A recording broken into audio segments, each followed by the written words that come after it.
how to add background image in Canva. So first, go to Canva, then just open up your design. So let's say this is my design and I want to add a background image to this, since this is just a white image, or I mean this is just a white background. Okay, so here you can just click on the background itself, then you can just click on or hover your mouse over elements first, and then just search any background here, or you can just click upload here, then upload your file, click on upload files, and then upload your picture here that you want to use as your background image. Okay, so if you don't want that, you can just click on elements here, then search any element here. So let's say I'm going to search family here, and then I'll just select photos here, click on see all, and then you can see a lot of photos here that you can use as your background image.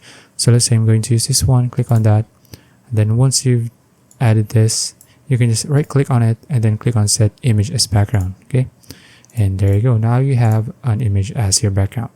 So that's it. If you found this video useful, please like and subscribe for videos like this. See you in the next one.